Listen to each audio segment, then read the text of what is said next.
الحمد لله حمدا كثيرا طيبا مباركا فيه كما يحب ربنا ويرضاه.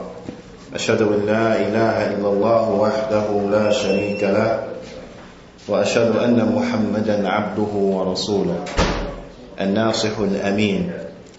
اللهم صل على نبينا محمد وعلى آله وصحبه أجمعين ومن تمسك بسنته إلى يوم الدين. ثم أما بعد. Alhamdulillah, after having taken the introduction that we had taken earlier, we want to move on to a very important topic that contains therein many subtopics or related topics. We had mentioned that the meaning of siyam lughatan, it means al-imsak, to withhold or to refrain. And we have mentioned that istilahan or shar'an, legislatively, it means هو الإمساك بنية على المفطرات الحسية والمعنوية من طلوع الفجر الثاني إلى غروب الشمس.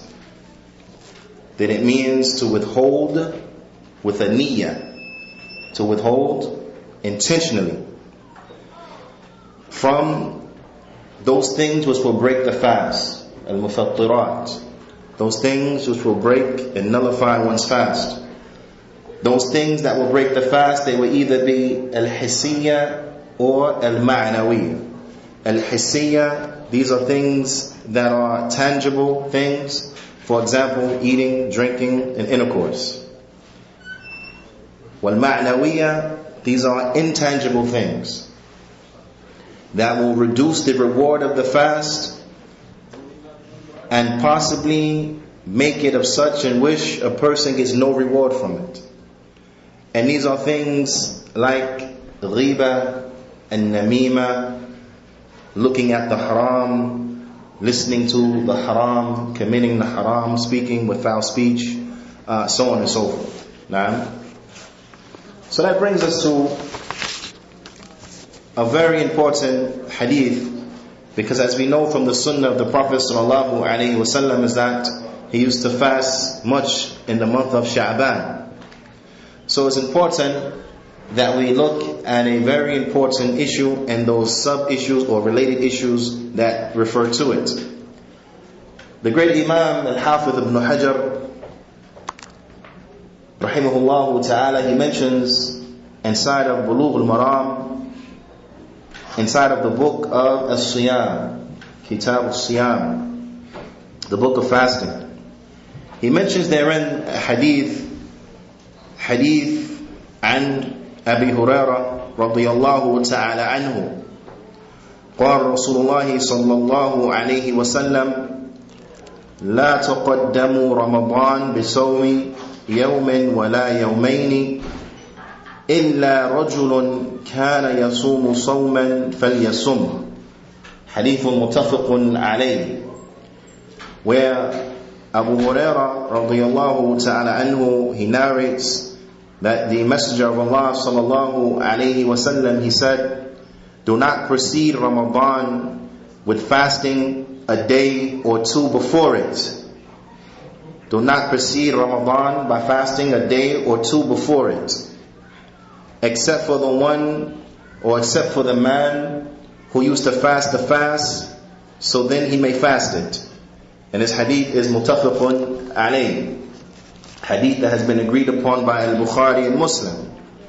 وقال العلامة المحدث الإمام إمام محمد ناصر الدين الألباني رحمه الله تعالى, he says, في هذا الحديث نهي صريح عن تقدم بين يدي رمضان بصوم يوم أو أكثر من يوم. He said inside this hadith there comes an explicit prohibition on preceding Ramadan with fasting a day or more than a day right before Ramadan. وهذا من باب المخالطة على مفروض الصيام ذَلِكَ هُوَ شَهْرُ رَمَضَانِ. He said, and this is from the standpoint of not mixing with the obligatory fast. This is from the standpoint of not mixing with the obligatory fast, and this is the fast of Ramadan. He said, and that is the month of Ramadan. The month of Ramadan. The Shaykh, he says, فَلَا يَجُوزُ لِلْمُسْلِمِ أن يزيد على رمضان سواء في التقديم نعم أو في التقدم أو في التأخير. He said it is not permissible for a person to precede the fasting of Ramadan, whether it is by bringing something forward or by bringing something in front of it, نعم, or whether it is by bringing something at the end of it. يومين أو يومين, a day or 2 days. نعم. So we start to see some of the wisdom from this particular hadith, and the Shaykh is going to further explain and point out the wisdom and that which we benefit from this particular hadith. The Shaykh, he says, وَهَذَا الْحَدِيث في الواقع وإن كان جاء خاصا في النهي عن التقدم وعن وصل أيام من شهر شعبان بشهر رمضان ففيه تلميح قوي إلا أنه, I want you to write this down, لا يجوز زيادة عن العبادة المفروضة. The Shaykh, he says, is that we see from this particular hadith and what it describes from that which is actually taking place, even though specifically is speaking about or is specifically mentioning a prohibition as relates to the month of Ramadan, and about mixing the months or mixing the days of Sha'ban with the days of Ramadan with regards to fasting. The Shaykh, he extracts a very important ruling from this particular hadith and this prohibition, which is, he says, وَفِيهِ, in it there is a very strong indication that it is not permissible to increase upon any obligatory act of worship. That it is not obligatory. We understand from this hadith that it is not obligatory to increase upon any obligatory act of worship. The Shaykh, he says, هذا حكم صريح في النهي عن أن يتقدم الرجل بصوم يوم أو يومين بين يد رمضان. He said, in it there is a explicit ruling which prohibits the individual from preceding the fast of Ramadan by fasting a day or 2 before or right in front of Ramadan. وَيَدْخُلُ فِي هَذَا بِلَا شَكٍّ صَوْمُ يَوْمُ الشَّكِّ. He said, and what enters into this without doubt is fasting the day of doubt. What enters into this without doubt is the fast of the day of doubt. So the issue as it relates, and the Shaykh is going to explain, بِإِذْنِ ta'ala, we can reach it, that also what we understand from this, it shows us a clear indication that it is not permissible to fast the day of doubt. It is not permissible to fast the day of doubt. And the Shaykh, he says, كَمَا سَيَأْتِي فِي الْحَدِيثِ التَّالِي, like is going to come in the following hadith. In the following hadith. The Shaykh, he says, فَهَذَا النَّهِي عَنْ تقدم رمضان بصوم يوم أو يومين يؤكد وجوب المحافظة على العبادة. He said, and this prohibition of prohibiting preceding Ramadan by fasting a day or 2 before it, it affirms the prohibition, or it affirms the obligatory on how it is obligatory and it is wajib to safeguard the ibadah. How it is obligatory and it is wajib for an individual to safeguard his ibadah. كما شرعت بدون زيادة أو نقص, that a person has to safeguard his obligatory acts of worship exactly the way that they have been legislated, without any increase or decrease. Naam. And this issue is of extreme importance.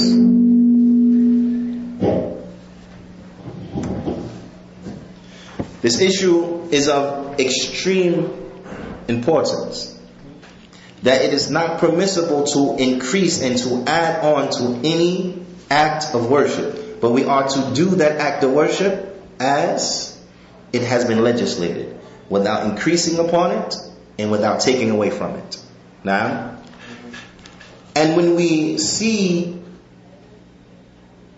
all of the connected things are connected to this ruling, we start to appreciate the understanding and the knowledge and the depth of precision and understanding of the ulama. And we see how we need the ulama. And we have to refer back to the ulama. Because the ulama, they are warathatul anbiya. They are those who inherit from the prophets, the ulama. So our connection should be for the ulama, longing for the ulama. Now, and it's important that we understand this and that we put everyone in their proper place. That we put everyone in their proper place. So when I say that, I'm talking about myself first and foremost. Now, is that we are just bridges. We are just bridges linking you to the ulama. That's it.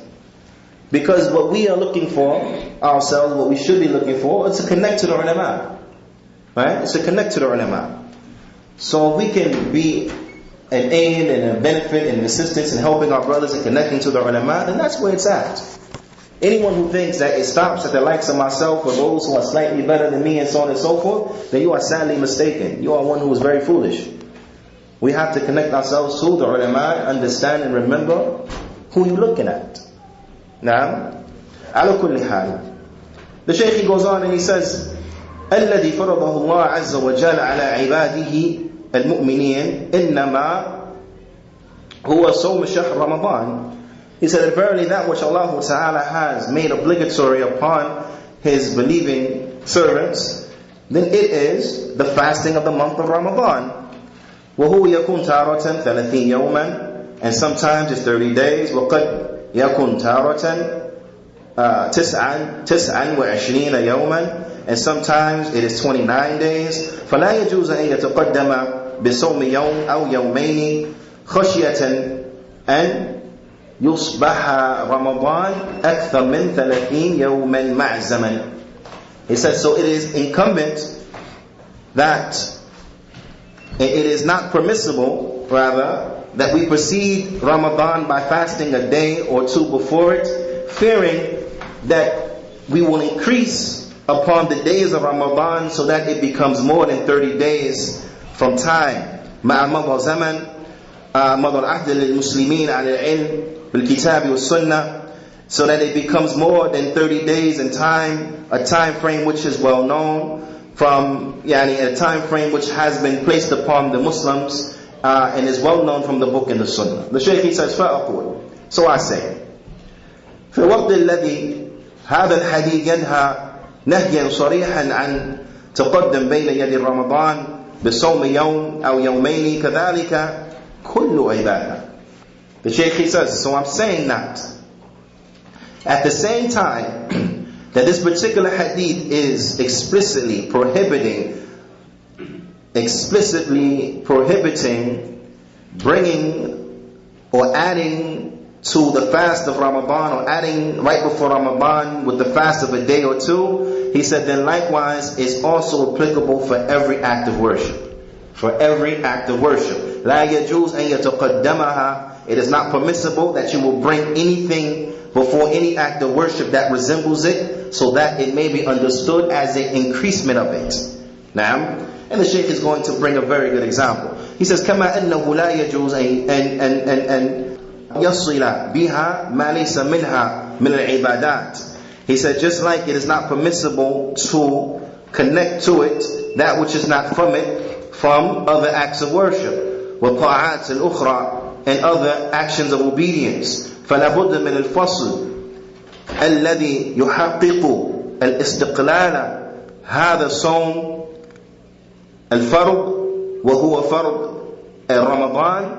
نعم فلا تتقدم شيء بين يديه. He said it is a must that we bring something that actualizes and it separates between this fasting that is obligatory and that is the fasting of Ramadan with anything else. The Shaykh says, لابد من الفصل بالإفطار يعني قبله بيوم أو بيومين. He said it is incumbent that we make a separation between the fast of Ramadan by breaking the fast and eating a day or so before it. Naam.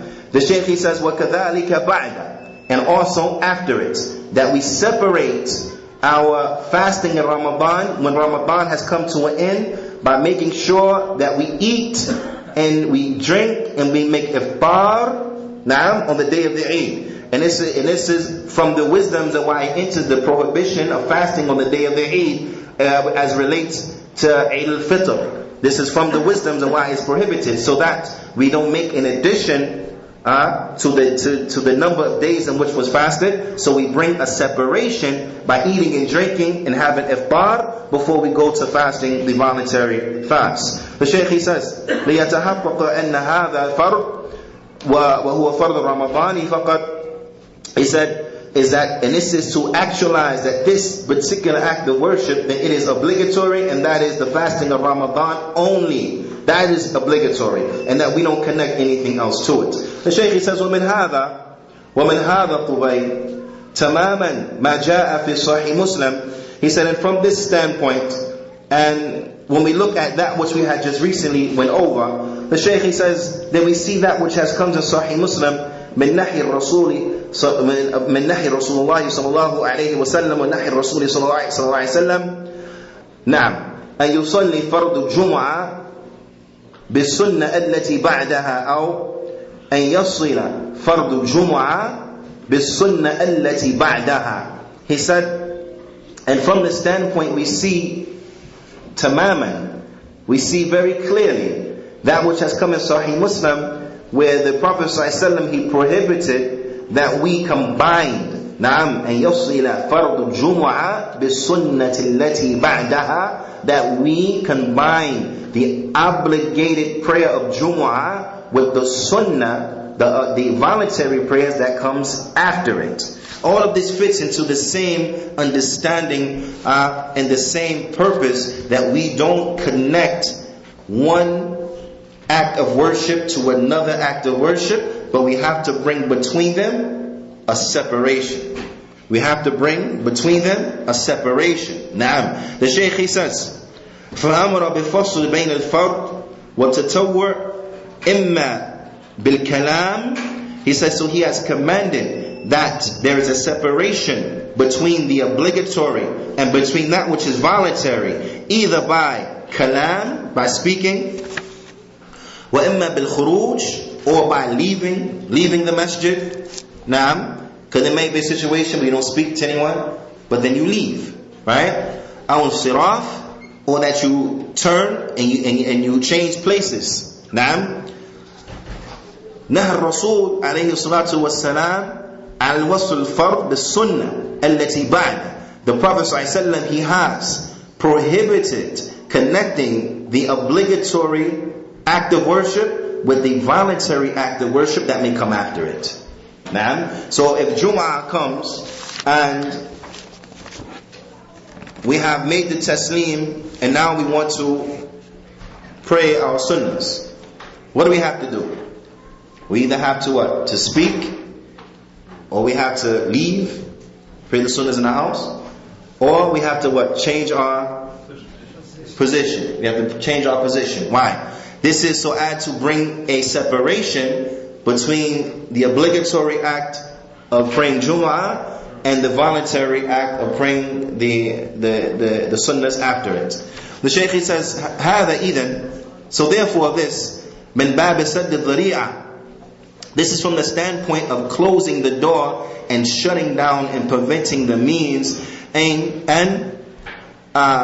يوصل بالفرض ما ليس منه, that we will connect to the obligatory act of worship that which is not from it. For Yawm al-Jum'ah, so that the day of Jum'ah, we know that Jum'ah, it comes bisura khasa, it has a specific description, right? The Shaykh says, وَكُلُّ فَرَائِض بِصُورَ عَامٍ He said, and generally, all of the acts of worship, they have various descriptions. ينبغي بعد السلام, it is a must after the salam, الفصل إما بخروج. He said after the salam we have to bring a separation, either by leaving, أو تغيير المكان, or that we change our position, وإما أن تتكلم مع صاحبك بكلام عادي, or that you speak to your companion with general speech. That you speak to your companion with general speech. Not that you turn to him and say Haramain or something like this from the expressions of bid'ah that have not been legislated. But you speak to him with a regular speech. Now, Assalamu alaikum, kif hal, to the end of it. If you have done that, then you could pray in that particular spot. Why? Because sometimes you may be in a situation where it's very crowded, and it may be difficult to change positions due to it being crowded.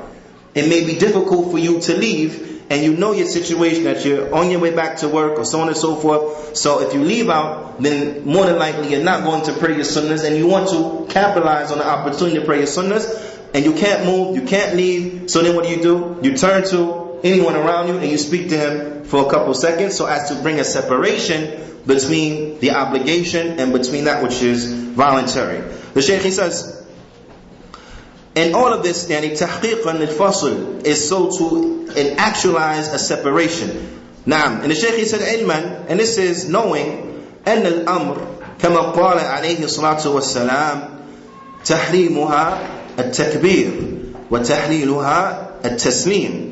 He said all of this is knowing, as the Prophet ﷺ, he said that which enters you into the salah and makes the things outside the salah haram is the takbir. And the thing which will free you, right? So to make those things that are haram during the salah halal again for you is what? Is the taslim. The Shaykh, he says, يحل لك ما كان حراما من قبل في الصلاة, meaning that those things that were haram in the salah, they are now permissible for you. They are now permissible for you, from speaking adi kalam and so on and so forth. Whereas in the salah, you don't speak to people, right?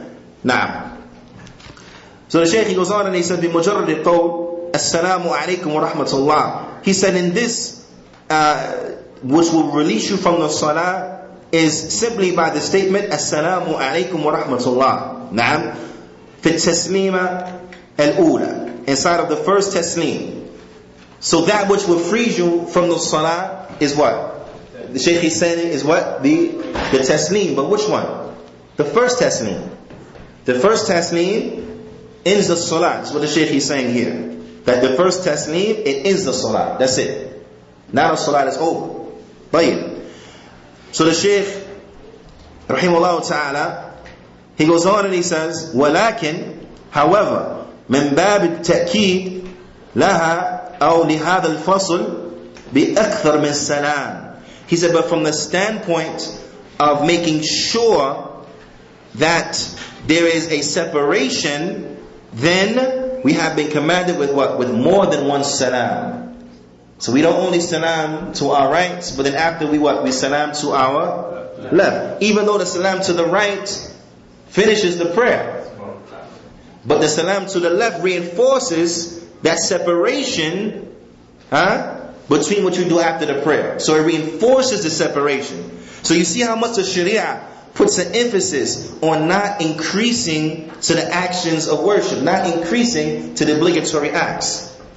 And the Shaykh, he's going somewhere with this, so it's very important. He's going somewhere with this to show you that this is a tremendously dangerous issue that a lot of people fall into, right, from another standpoint. But the Shaykh is building a foundation here, showing you how the Sharia it enforces and it reinforces and it encourages and re-encourages separation between an obligatory act of worship and a voluntary act of worship. Now, the Shaykh goes on and he says, وَمِنْ بَابِ سَدِّ الذَّرِيعَةِ, and from the standpoint of closing down and shutting off all of the means, is that, or all the means to connecting and adding upon an obligatory act of worship. وَهِيَ فَرِيضَةُ الصَّلَاةِ, And we're speaking here about the obligation of the prayer or the obligatory prayers. Naam, that we add to it that which is, as the Shaykh he says, laysa minha, that we add to it that which is not from it. Naam, he said, أكد رسول الله صلى الله عليه وسلم على مصلي أن يتكلم أو أن ينصرف يمينا أو يسارا قداما أو خلفا. نعم كل هذا يؤكد هذا الأمر الذي أمر به الرسول عليه الصلاة والسلام. He said, so that the Prophet ﷺ, he made it even more so, because now remember, the first salam exits you from the salah, right? The second salam is just to reinforce the separation between the two acts of worship, right? But even with that, the Prophet ﷺ, he brings another reinforcing agent that further confirms a separation between this and that, is that he commanded us to either speak, to move, and the Shaykh he says you can move to the right, you can move to the left, you can move to the front, you can move to the back, whatever way is easy for you. Move to the right, left, front, back, whatever way is easy for you. The Shaykh he says in all of this is to reinforce this particular affair that the Prophet ﷺ, he has commanded and ordered us with. أَلَّا يَتَقَدَّمْ بَيْنَ يَدِ الرَّمَضَانِ بِصَوْمِ يَوْمٍ. He says, so therefore, getting back now, we see that it is not permissible and that we are not to add before Ramadan by fasting a day out, yawmain, or 2 days. Naam, لِيَبْقَ شَهْرَ رَمَضَانِ, so that Shahr Ramadan can remain, naam, دون الزيادة, without any type of increase. Without any type of increase. The Shaykh he says, كما أنه لا يجوز النقص منه الزيادة كما يقول العامة أخو ناقص. Naam, this is a phrase in Arabic, الزيادة أخو ناقص. Naam, the Shaykh he says, so we are not to increase upon Ramadan. He said, and just like it's not allowed for us to decrease from Ramadan, then likewise with regards to the increase, it is as the common expression it goes, that increase is the brother of decrease, meaning that just like we can't increase, we cannot decrease. Just like we can't take away from Ramadan, we can't add to Ramadan. It's not permissible for us to add to Ramadan. The Shaykh goes on and he says, وَيَقُولُ, and the Prophet ﷺ, he said, لا تقدموا رمضان بصوم يوم ولا يومين. Do not precede Ramadan with fasting a day or two. The Shaykh he says, هل هذا النهي على إطلاقه? Is this prohibition generally like that, across the board? Is this a prohibition as across the board, that is not permissible in any case or circumstance to fast a day or two before Ramadan? The Shaykh he says, يقول الرسول صلى الله عليه وسلم جوابا على هذا السؤال, that the Prophet صلى الله عليه وسلم, he said in answering this question, إلا رجل كان يصوم صوما فليصمه, except for the man who used to fast a fast, so therefore he can fast it. The Shaykh he says, وهذا الاستثناء, he said, and this exception, نعم, يوضح أن النهي السابق إنما هو خاص بمن يتعمد التقدم بين يد رمضان بصوم يوم يومين. He said that this prohibition, it becomes clear to us that the previous prohibition, it is only for the one who intends, he intentionally intends to fast between or before Ramadan by a day or two. He intends to fast a day or two right before Ramadan for the sole purpose or the sole intention of fasting a day or two before Ramadan. The Shaykh says, وَأَمَّا إِنسَانٌ أُخْرى or آخر, he said, but as far as another person, لَهُ نِظَامِ الصِّيَامِ, he has a nizam, he has a way, he has a system. Naam, jazakallah khair. He has a system of fasting. Mathalan, he said, for example, naam, he says, for example, and يكون مع عادته إتباع السنة المعروفة. He said, meaning, for example, it is from his habit that he establishes and he follows the well-known sunnah. أن يصوم من كل أسبوع يوم الاثنين ويوم الخميس, is that every week he fasts يوم الاثنين, Naam, which is Monday. Wa yawm al-Khamis, which is Thursday. If a man is fasting, it's his habit, every Monday and Thursday he's fasting. Naam. And the like, the Shaykh he says, فَاتَّفَقَ أَنْ جَاءَ يَوْمُ الْخَمِيسِ وَكَانَ ذَلِكَ قَبْلَ رَمَضَانَ بِيَوْمٍ. He says, so therefore it happens to come upon him and agrees that the day of Thursday, Yawm al-Khamis, it comes a day before Ramadan. But he used to fasting every Monday and every Thursday, right? But Ramadan, that particular year, happens to start that Yawm al-Jumu'ah, right? Then is it okay for this man to fast? Yes, it's fine for him to fast. And the Shaykh he says, فهذا يدخل في هذا النهي إذا تقدم رمضان بصوم يوم أو يومين. نعم, he says فهل يدخل في هذا النهي إذا تقدم رمضان بصوم يوم أو يومين. He says, so is he entering into this prohibition by fasting before Ramadan a day or 2 days? Does he enter into the prohibition? No. The Shaykh he says, al-jawab, la. Due to the statement of the Prophet ﷺ, إِلَّا رَجُلٌ كَانَ يَصُومُ صَوْمًا فَلْيَصُمْهُ, except for a man who used to fast a fast, so then it is okay for him to fast it. وَهَذَا الَّذِي أَعْتَادْ هَذَا صِيَامْ الْمَشْرُوعِ. And this is for the one who was accustomed to fasting, this obligatory and legislated fast. نعم له أن يتقدم رمضان بمثل هذا الصيام لأنه لا يتقصد هذا التقدم. It says it's okay for him to proceed the fasting of Ramadan with this fast because he did not intend to fast this particular day, or he did not intend to fast just for the sake of fasting right before Ramadan, but he was keeping in habit with his routine of fasting. The Shaykh he says, وَكَانَ الْمَقْصُودُ مُبَاشَرًا بِهَذَا النَّهِي هُوَ الصِّيَامُ يَوْمُ الشَّكِّ. He said, and also what enters directly into this prohibition is fasting the day of doubt. الَّذِي سَيَأْتِي الْحَدِيثِ الْخَاصَ فِيهِ, that which a hadith will come specifically dealing with it. But this hadith here is also a proof and evidence that it's not permissible to fast the day of doubt. The Shaykh he says, لِأَنَّ الَّذِي يَصُومُ يَوْمُ الشَّكِّ, because the one who he fasts on the day of doubt, يَصُومُ يَوْمَ الَّذِي هُوَ بَيْنَ يَدِ رَمَضَانِ, he'll be fasting a day that's right before Ramadan. So this hadith also is a proof showing the prohibition of fasting the day of doubt. The Shaykh he says, وَلَمْ يَثْبُتْ بَعْدَ أَنْ هَذَا يَوْمُ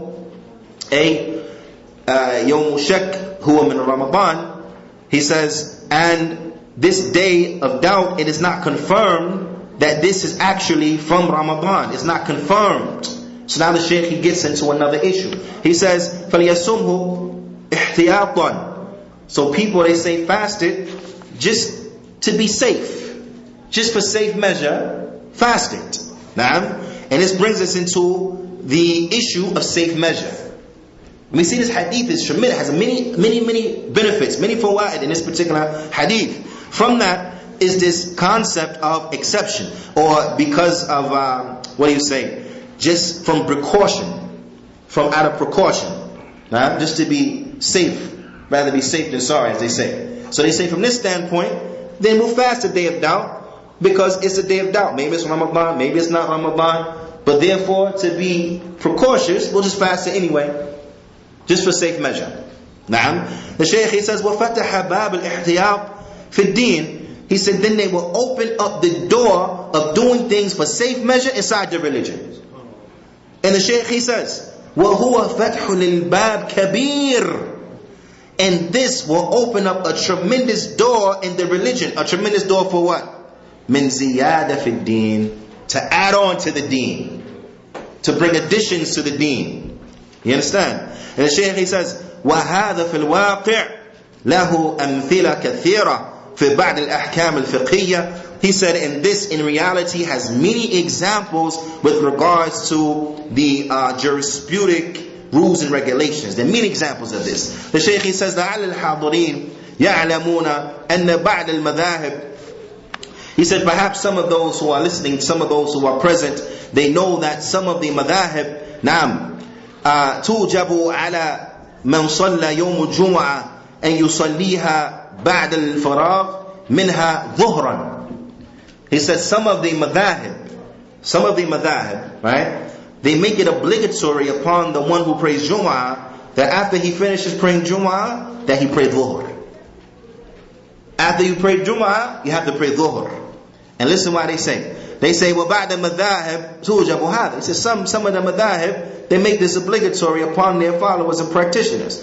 وَلَكِنْ الْمَذَاهِبِ الْأُخْرَى لَا تُوجَبُ. He said, but you find other madhahib, they don't make this binding. Min bab, from the standpoint yani, that the first madhab, they make it binding. The Shaykh says, وَهُوَ أَنَّ الصَّلَاةِ. The first madhab, they say, because the salah, na'am, lam tasih. Maybe the salah, it wasn't right. فَتُصَلِّ هَذِهِ. So then you have to pray the other one. وَلَكِنْ هَذَا مَذْهَبِ الْآخَرِ يَقُولُ. This other one they say, إِنَّهُ هُنَاكَ. They bring the doubt, right?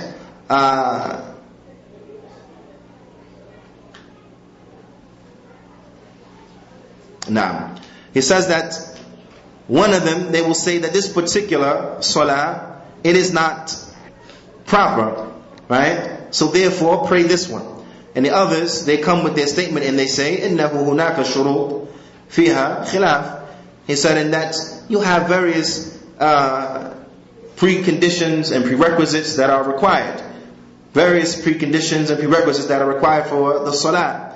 وَإِذَا تُوَفَّرَتْ صَحَّتْ الصَّلَاةِ صَلَاةُ الْجُمْعَةِ. He said, and if you were to establish them, then Salatul Jum'ah would to be accepted. وَإِن لَمْ تَتَوَفَّرْ لَمْ تَصِحْ صَلَاةٌ. And if it is not fulfilled, then the prayer, it doesn't count, it's not correct, it's not valid. Right? The Shaykh, he says, فَمِن بَابِ الْإِحْتِيَاطِ.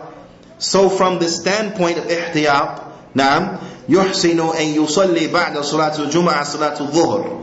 Then from the standpoint of for safe measure, and it's better to be safe than sorry, and just from precaution, then because maybe you fulfilled all the prerequisites of the prayer, or maybe you didn't. But because you don't know if you did or you didn't, and maybe because you don't know if your Jumu'ah counted or it didn't count, so from this standpoint to be safe, then pray Dhuhr too.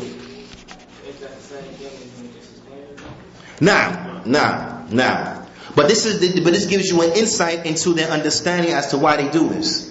Is that they're saying from this standpoint of being cautious. And this is why the Shaykh is saying a person fasting the day of doubt, it opens up this big can of worms, for lack of a better term. Because then where does it stop?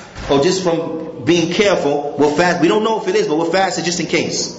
So now this concept of just in case, it now when it comes to Jumu'ah, maybe your Jumu'ah didn't count. Maybe you didn't make wudu well enough. Maybe you didn't do this. Maybe that. You open up the door for shaitan to play with you. Maybe you forgot this rukin. Maybe you didn't do that rukin well. Maybe your ruku' was too fast, so it didn't count. Maybe sujood was too fast, so it didn't count. If you miss one of the rukin, then now the salah becomes invalid. So you know what? Okay, just pray dhuhr, just to be safe. Just to be safe, just pray dhuhr. So you open up this door and this understanding from the standpoint of being safe. But this is one of those things that this particular hadith, it closes this door. It closes this door. But the closing of this door, as it comes and as extracted from this hadith, is something that most people will miss. Because how many of us have read this hadith, heard this hadith, perhaps even memorized this hadith, but never understood that this hadith also closes the door for the likes of this. Now, and this is why we need the ulama. This is why we need the ulama. The Shaykh says, وَهَذَا احْتِيَاطِ. This type of precaution and so on and so forth, يؤدي بقائل إلى مخالفة ما هو معلوم من دين بالضرورة. He said, and that this standpoint or this concept of doing things for safe measure, it will open up the door for the person who speaks with it, that he will go against things that are well known from the deen بالضرورة. Things that are well known from the deen and by necessity. Everyone has to know them. Now, like we said, it opens the door for shaitan to play with a person now. Now, when you find a person keep repeating stuff over and over, and therefore he will go in contradiction to those things that are well known from the deen. The Shaykh says, أَلَا هُوَ أَنَّ اللَّهَ عَزَّ وَجَلَّ. He says, is this not from the standpoint, or is it not the case that Allah Azza wa Jal إِنَّمَا فَرَضَ فِي كُلِّ يَوْمٍ وَلَيْلَةٍ خَمْسَ صَلَوَاتٍ. He said, is it not the fact that Allah Azza wa Jalla, He has made obligatory in every day and night 5 prayers? 5. Right? 5 prayers.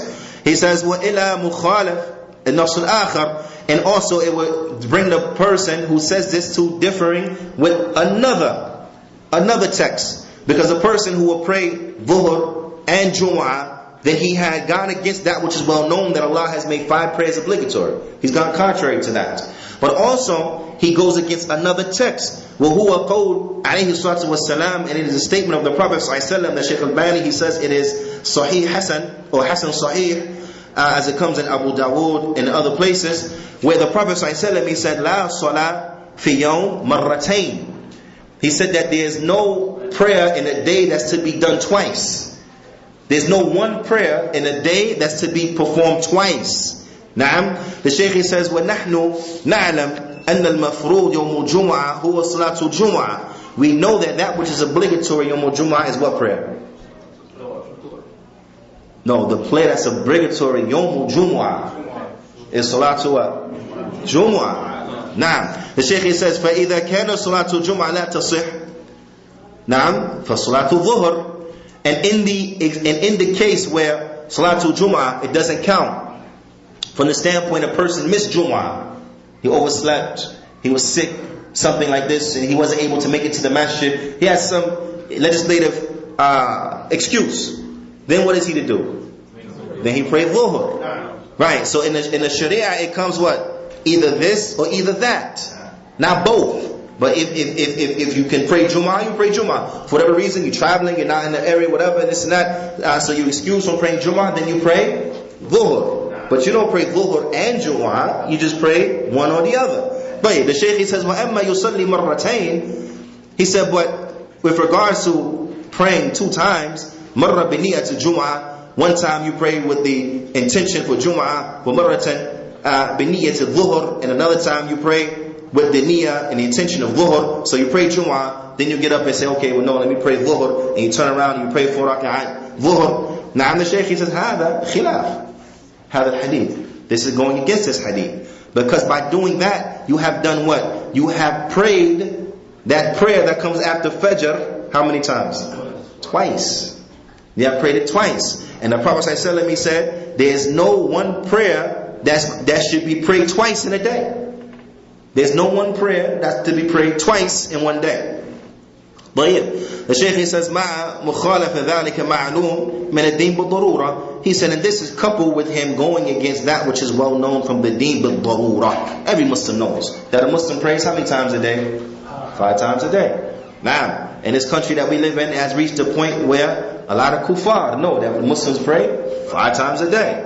But this person, when he wants to pray Dhuhr and Jumu'ah, now he's praying what? 6 times. Right? But then where does that end now? Now he starts to shaitan play with him. I don't know about Asr. Okay, pray again. Well, I don't know. Maybe the second time wasn't good either. Okay, pray for a 3rd time. You see? And it's how the person becomes victim to the waswas. Naam. But the Shaykh, he says, Al-Hadith yaqul La salah fi yawm marratayn. He said the Hadith says there is no one prayer prayed twice in a day. فَهَذَا فِي وَقْتٍ وَاحِدٍ. He said meaning at one time. There's no prayer you pray twice in one time. He says وَقْتٌ ظُهْرٍ. He says so in the time of Dhuhr, صَلِّي صَلَاتَيْن. A person, he prays 2 prayers. Salatul Jum'ah thumma Salatul Dhuhr. Salatul Jum'ah then Salatul Dhuhr. Shaykh, he says فَذَلِكَ لَا يَجُوزُ. He says so therefore it is not permissible أن يتقدم الإنسان على حكم المنصوص عليه في الشرع من باب الاحتياط. He said so therefore it is not permissible for an individual to increase upon a textual ruling as it comes inside of the legislation from the standpoint of being precautious and from the standpoint of safe measure. Now, and this is with all the actions of worship, that we don't increase upon them saying, oh, from safe measure. The Shaykh, he says, أو من باب, or from the standpoint ما يقوله العامة, or from the standpoint of that which the common people they say, زيادة خير خير. That increase is good, is good. Any increase is good. If you're going to do something, do more. It's good. This is what the concept, right? And in some things, maybe, but this is not true in everything. When it comes to giving sadaqah, you can give a little more. Give a little more. It's better, right? It's sadaqah. But that's not across the board. And it shows you the calamity of the ignorant people is that they place things in an improper place. This was from the things that the Jews fell into.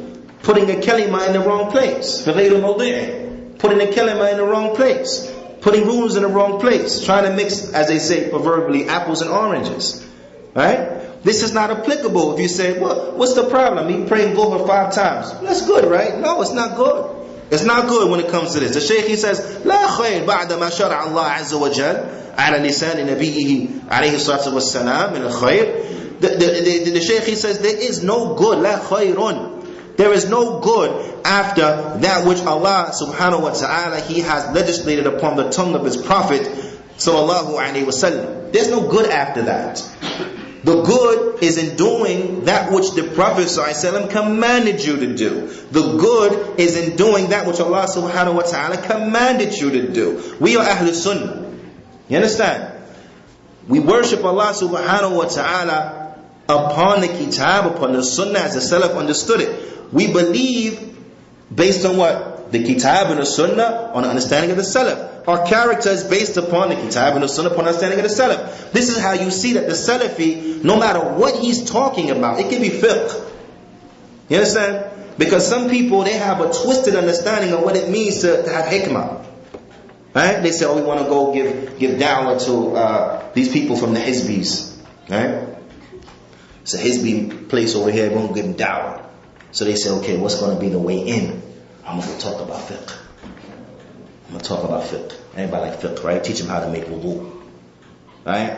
You know the first person I heard say this?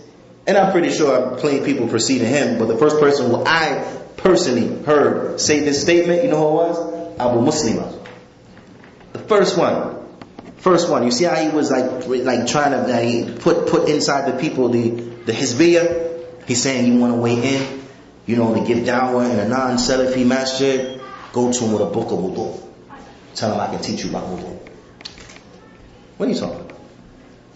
Because people think they deem that as a soft subject, that we're not going to rub nobody the wrong way. I'll talk about that a little bit, and then let me teach Aqidah Wasatiyah. Yes, salam. This is not how the Salafi teaches. When the Salafi teaches, no matter what he's speaking about, you're always going to hear about Tawheed, you're going to hear about following the Sunnah, so on and so forth, because it all refers back to it. Even in this particular affair. Now, when it comes to good, adding upon good, what's good is what Allah legislated as being good. That's good. That's what's good. Now, what the Prophet ﷺ informed us is good. That's good. Not other than that. Adding on to that. That's good? No, adding on to that is what? Bid'ah. Now, what did the Prophet ﷺ, he said in the hadith of Aisha, that as it comes in Muslim, Man amila laysa alayhi amruna fa huwa raddun. Whoever does an action does not have on it our command is rejected. Okay, what did the Prophet ﷺ say in the hadith of Aisha that's been narrated by Bukhari and Muslim? Man ahdatha fi amrina hadha ma laysa minhu fa huwa raddun. Whoever introduces into this affair of ours that was not from it is rejected. So a person can't say, well, I made up something new. I'm thinking now, from safe measure, better be safe than sorry. If you have doubt about Dhuhr, just pray it again. It's good. No, it's bid'ah, rejected. Because when did the Prophet ﷺ ever pray Dhuhr twice from this particular standpoint? Bab is safe measure. When did the Prophet ﷺ ever tell those Sahaba from Bab is safe measure? Then, pray your prayers multiple times. Pray Jumu'ah, then pray Dhuhr. Pray Asr. You'd have doubt, pray Asr. Pray Maghrib, then pray Maghrib. Keep praying Maghrib to Isha. It's okay. Nah, it's bid'ah. So even when we're speaking about, even when we're talking about fiqh, right? How can you avoid mentioning the affairs of Tawheed? How? Allah Ta'ala is the one who legislates. Sahulillah. Right? Allah has legislated that the acts of worship are as they have been legislated. So we can't come and add on to that. Right? And the mere fact that Allah subhanahu wa ta'ala is the legislator, then this is from what? This is from what? Tawheed. Sahulillah. But following the Sunnah of the Prophet ﷺ and praying and worshipping Allah subhanahu wa ta'ala as He has taught us, this is from the bab of what? Following the Sunnah. So how can we even speak about the affairs of fiqh and we don't mention these things? How is that possible? How is it? Right? This is why we have to have distinction in our da'wah. We have to have distinction in our da'wah. We have to be clear. Have to be clear. Have to be clear upon clarity. There's no way that a Salafi should speak and not bring the clarity. Should not bring the clarity. If there's a deviant group that has to be spoken about because they go contrary to what is being mentioned, then you have to talk about that. Why? So that the people are upon clarity. Not that they're living their deen upon generalities. Our deen is not a deen of generalities. If you went to the kuffar and you say that monotheism is good, we have to be monotheistic, and so on and so forth, what Jew and Christian is going to debate with you if you bring it in that general sense? Tawheed is good. Monotheism is good. Worship Allah. You can even say worship Allah. Right? What Jew and Christian is going to disagree with you? You come and tell worship the creator of the heavens and the earth. Okay, yeah, that sounds good. Everybody agree with that, right? But is that Allah subhanahu wa ta'ala said in the Qur'an? Huh? What did he say? Worship Allah and what? وَلَا تُشْرِكُوا بِهِ شَيْئًا. Worship Allah and don't make shirk with Him. Makes it clear. Not just worship Allah. Don't make shirk. Don't make shirk. Don't worship Isa. Don't worship Uzair. Don't worship Mary. Don't worship Matthew, Mark, Luke, and whoever. No. Details. So you got to be careful when you find people come with generalities. This is not from the way of Ahlul Sunnah to come with generalities. Ahlul Sunnah brings detail. Because the Prophet ﷺ brought details. Allah subhanahu wa ta'ala in the Qur'an, He brings what? Details. How you want the Qur'an and the Sunnah and you leave off the detailed da'wah, you come with a general da'wah. It's like the ulama, they say they're from them, Shaykh Fawad al-Amri, he says that whoever doesn't warn, whatever da'i, Salafi, quote unquote, does not warn against the people of innovation, right? Who does not warn against the people of innovation. He said that in reality, his da'wah is the same as the da'wah of the Khwani Muslimin. He said because he only intends to gather people. That's it. Only intends to gather people.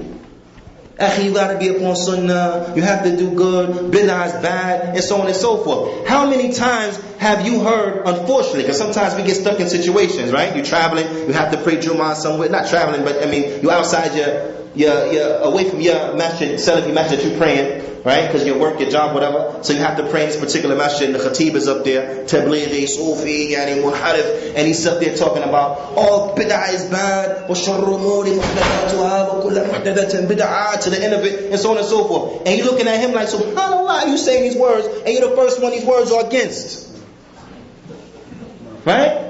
They telling you the Sunnah is good, brothers. You have to be upon the Sunnah and this, that, and this, and Sunnah to Nabi Sallallahu Sahaba, and this guy's Muqtadi, Ikhwani Muqtadi, and he's saying words like this. You understand? Because it's not like they don't speak in these general terms. They speak in these general terms. But when you get down to the specifics now, you tell a Tablighi, who from the Sahaba did what you do?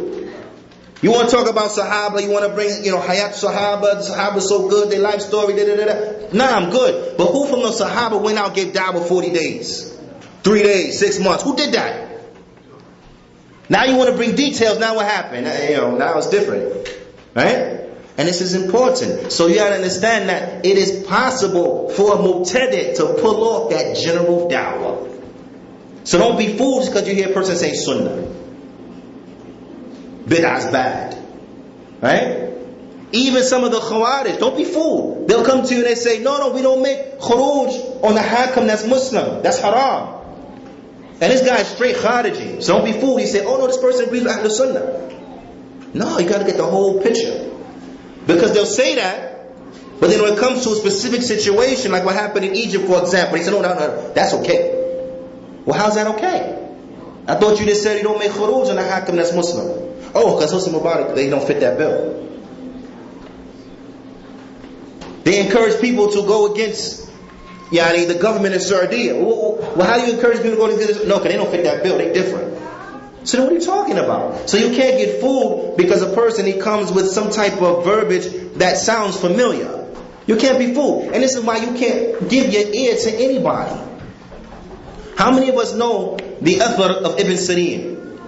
That verily this deen is what? Verily this ilm is what? Deen. So what? So why should you take your deen from? Right? We know this. All of us know this, right? Where's the application? Anybody pop up anywhere, say they Salafi, and we start taking from them until otherwise. Right? How often is this calamity? Somebody pop up, no one knows from where, from who, from what, so on and so forth, and now we all want to take ilm from them. Until what? Until refuted? We take ilm until refuted? Is that was the way to Salaf? You sit with anybody until it becomes clear they're not upon the Sunnah? Or was it from the way to Salaf, you don't sit with nobody until you know first they're upon the Sunnah? Which way was it? Huh? That what? We don't take from nobody until we know first. But is this the application that we see in this time that we living in right now? Everybody pop up, say he's Salafi, everybody's Salafi just because somebody said? Huh? When Sheikh Rabi' from years ago, way back, Masjid Bayan, years ago told us, don't say anyone is Salafi until you know for sure he's Salafi. So you know for sure he's Salafi. Don't testify that he's Salafi, you know for sure. Go back to Usul al-Sunnah by Imam Ahmad, look at the verse in the beginning of it, and you will find this. Why? Because you can't get confused because Ahl al-Bid'ah, they may agree with Ahl al-Sunnah in a point here and there. Don't be confused by that. Of course they agree with us here and there. Of course. تعرف منهم وتنكر حديث حذيفة. You will acknowledge certain things from them, and other things you will what? You would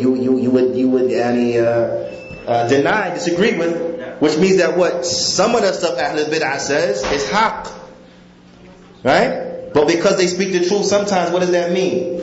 Nothing. Shaitan sometimes tell the truth, right? So you want to read a book written by Shaitan? Talking about it might be some truth in it. It's impossible for somebody to lie 100% of the time. Who want to waste their time with that? Especially as Shaykh Uthaymeen rahimahullah ta'ala, he says, if we have no need for Ahlul Bid'ah or anything they may happen to say that may have had agree with the truth. Why? Because the people of the truth already said it. People of the truth already said it. So yeah, ikhwa, we have to be detailed in our da'wah. As you find the Imam, they are very detailed, as we see here in this particular standpoint. That Shaykh Albani just didn't explain to you the fawaid from this particular hadith, from this particular standpoint of not increasing upon any act of worship and so on and so forth, but then he brought you detailed examples so that you better understand what not to do, so that you better understand what is the Sunnah and what is bid'ah. So when people come and say, no, but khair, yani khair is khair, ziyada khair, khair ala khair. No, it's not khair ala khair. What's khair is the Sunnah. The ziyada is bid'ah. Ziyada is bid'ah. And bid'ah is what? The worst of affairs. The worst of affairs. So you find the Shaykh, he took time to explain that, because this is how they bring clarity. They don't bring a general da'wah. Ala kullin, the Shaykh, he says, al-khulasa, he says, so in summary, this particular hadith, it prohibits the Muslim from preceding Ramadan by fasting a day or two before Ramadan, and it makes it clear la mani', that there's no problem for the one who was accustomed to fasting a fast, that he's allowed to fast a fast, that is a exception to the rule. So if he had a particular act of worship from fasting that he was upon, like fasting 3 days every month, and then Ramadan comes, and in that particular year he had only fasted maybe a day out of these 3 days, then it is okay for him to fast 2 more days, even if those 2 days happen to be right before Ramadan, because he's completing his monthly fast of fasting the 3 days. Or if he fasted 2 of the days and he owes 1, then he can fast a day, even if it's a day right before Ramadan, so that he can complete what he has become accustomed to in his program, his habit for fasting, and so on and so forth. And then the Shaykh, before getting into the next hadith, he mentions that you have from the ulama those who say that you should fast the day of doubt, just to be cautious. Just to be cautious, right? And we know from this particular hadith that that's not correct. Correct? Right. And you have others from the ulama that say, no, it's not permissible to fast the day of doubt, but rather we are not to fast the day of doubt, and when we have doubt, then we are to make Sha'ban as 30 days, and then fast Ramadan. Right? He said this is what the other side say. Right. And he says, and that which supports the statement, or that which supports the correct statement, is the second hadith in which Imam Ibn Hajar he brings, because after, and this is again to show you the precision and the clarity, how they don't leave no opening open. The ulama, they don't leave no opening open. Imam Ibn Hajar, he didn't bring just the first hadith and say, okay, that's enough, people should get it, day of Shak, you don't fast it, and so on and so forth. But he brought that hadith, right, so that this tremendous rule is established, that we don't bring increasement upon an act of worship, that we don't bring any ziyada upon an act of worship, right? And that includes fasting the day of doubt. He also brings after that to close the door to any speculations, and this is an important part of our da'wah. We have to close the door of any type of speculations. We have to close the door of any type of confusion. You understand? Because if you are a Salafi da'i, right, and people see you all the time hanging around with known tabligis, known ikhwanis, laughing with them, eating with them. Someone saw you in Starbucks drinking coffee with them, laughing and having a jolly time, and so on and so forth. What is going to be understood, or what could be understood in that situation? That you guys are on the same thing. That if you're okay, maybe he's okay. Maybe someone sees you, they don't know that this is the biggest ikhwani in town. He don't know that. So he's thinking that, I know this brother Salafi, right? I seen that guy before in this masjid. I don't know who he is, but I seen him before in this particular masjid. So this guy is good. I work not far from where I saw this guy at that masjid. Maybe I'll stop in there for Jummah one day. Maybe I'll stop in there, right? And this is why the Salafi has to be mindful, because you may say, I just want to give him advice. Okay, you want to advise him? Fine, advise him in private. Why you want to advise him in Starbucks, where you could be seen and maybe cause confusion to a person?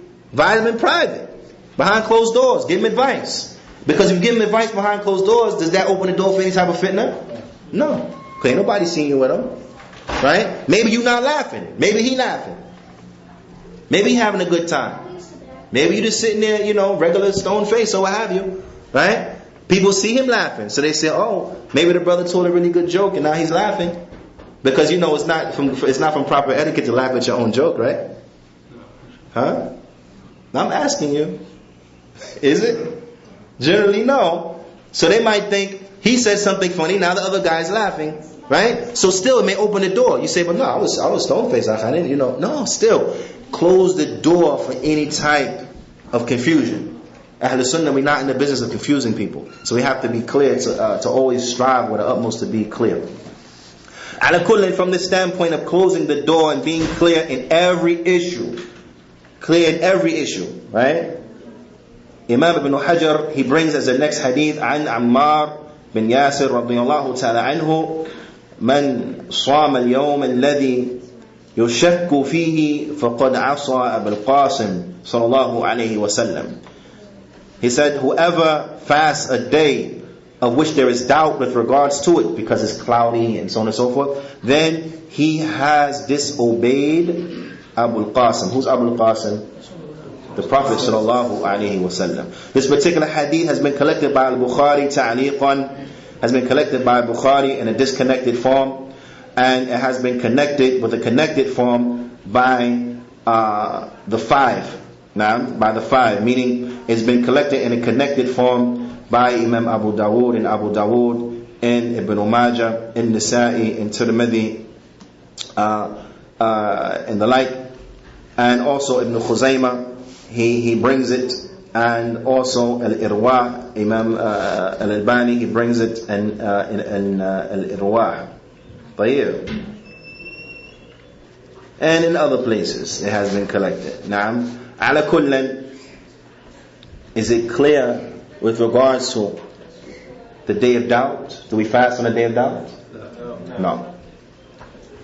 And if a person has fasted, has a routine or a program of fasting, can he fast a day or two before Ramadan? Yes. But in general, if that's not the case, then we're not to fast a day or two before Ramadan, correct? Why? Because you didn't have the intention. You had to have the intention of having to fast. Like you said, the guy who always fasted on Monday and Thursday had the intention of fasting, and where you just doing it because you had doubt. You can open up a whole can of worms. Can of worms. What's another reason why? Nah. break between the obligatory and the Has to be a break between the voluntary and the obligatory, right? Why else? It's prohibited. Why else? From the wisdoms. So we don't what? So we don't increase upon that which is obligatory, right? And also to close the door for what? For confusion, and before to close the door on the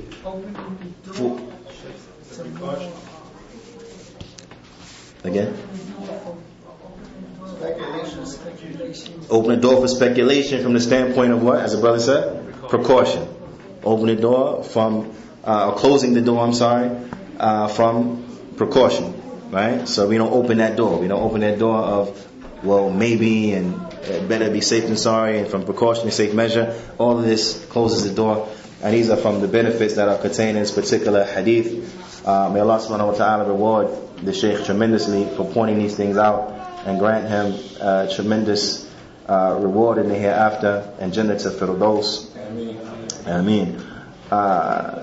ونسأل الله تعالى أن يوفقني وإياكم لما يحبه ويرضى وأن يجعلنا من الذين يستمعون قولا فيتبعون أحسنا وأن يجعلنا مباركا حيثما كنا وأن يجعلنا ممن إذا أعطي شكر وإذا ابتلي صبر وإذا أذنب استغفر فإن هؤلاء ثلاثة عنوان السعادة.